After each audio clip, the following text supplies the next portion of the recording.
Democrats have really pushed this idea that it's okay as a parent or caregiver to be using hard drugs around children, and we don't want to tear families apart, which is a horrifying idea to begin with.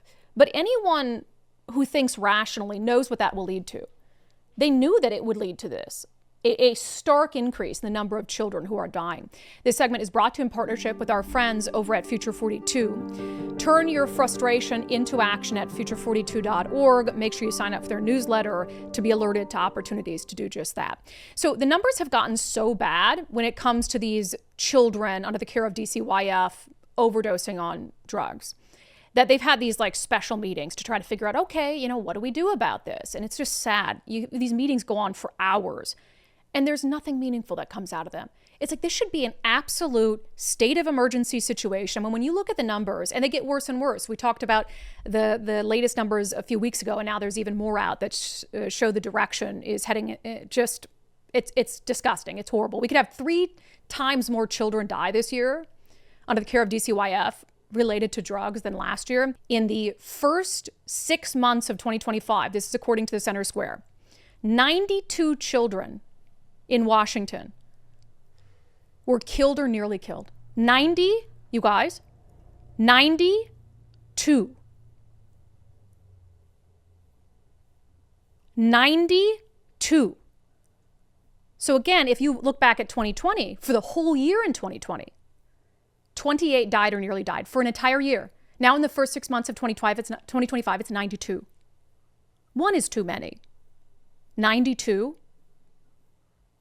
So they had this emergency meeting with DCYF, asinine. And Nicole, God bless her heart, was like trying to listen to anything meaningful that Democrats had to say about how we're going to fix this. Let's see. So Patrick Dowdy's the director of OFCO. He told board members that they've updated the numbers from Q1. So Q1 was even worse than they initially thought because they had all these cases that were pending, trying to get to the bottom of what happened. So the Q1 numbers that I gave you a minute ago, 7 fatalities, 20 near fatalities, Patrick Dowd updated those numbers. Both of all of critical incidents, fatality and near fatalities that we received, that went up to 47 in that first quarter of 2025. Yeah, and that's the Department of Children, Youth and Families Oversight Board that Patrick Dowd is with there. And then he adds to those numbers for Q2. Just earlier this week, I looked at our numbers for the second quarter of 2025, and that's not included in this slide, but it showed 45 errors reports regarding child fatalities and near fatalities compared to 47 in the first quarter. Yeah, so we thought the numbers were bad when we shared them with you like 3 weeks ago, and they went back and they amended them, and now they're even worse than that. And we're sitting here having these 4-hour meetings where Democrats don't come away with any meaningful solutions about how they're going to fix this. In fact, there was a clip, I don't think we pulled it, right, with Claire Wilson, Senator Claire Wilson, total lefty, and she's having this, but this could include children who overdosed because they were exposed to like medical grade fentanyl, right? As if that would make it any better. I don't care if it's a child who overdoses and they're supposed to be under the watchful eye of DCYF and they ingest a fentanyl pill that a doctor prescribed versus some fentanyl that their parent got off the street. The result is the same. It's essentially the same thing. And they're already under the watchful eye of DCYF for a reason. Because there's a concern, right, with the ability of the parent to parent. But in the state, because of the Keeping Families Together Act, we've decided that that's in and of itself is not enough to take the child out of the home. And remember, the only sort of solution that DCYF presented was, we'll give parents free lock boxes to be able to lock up their drugs so that when they're totally zonked out, overdosing, the drugs are locked up in a lockbox. As if anyone who's just ingested fentanyl, be it through a needle or through a pill, is going to have the presence of mind to stop, gather everything up, and lock it in a lockbox before they pass out, leaving their child to just fend for themselves.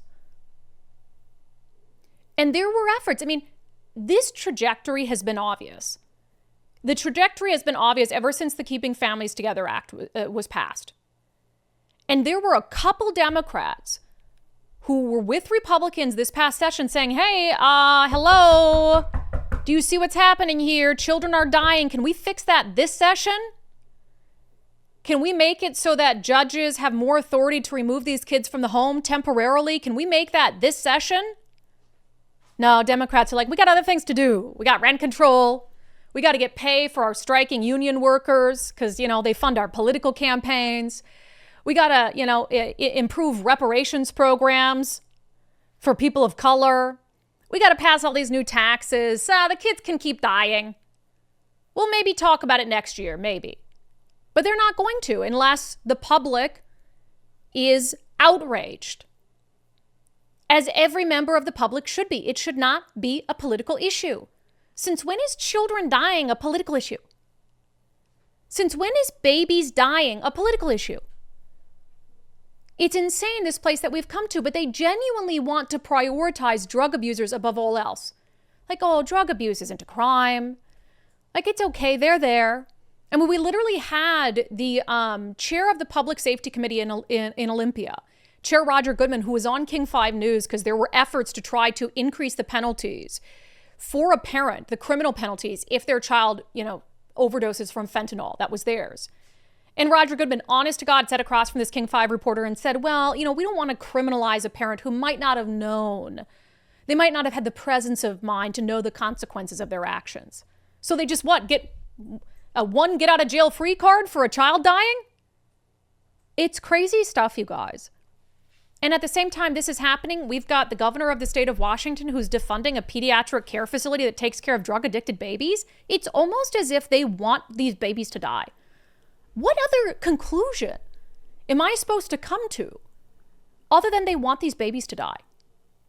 Because you're looking the other way, even when the numbers are skyrocketing, and then you're defunding one of the only facilities in the state that specializes in making sure children born drug-addicted live. That segment was brought to you in partnership with our friends over at Future 42. Turn your frustration into action at future42.org. Make sure you sign up for their newsletter so you can be alerted to opportunities to do just that and get involved in trying to right the ship here in Washington.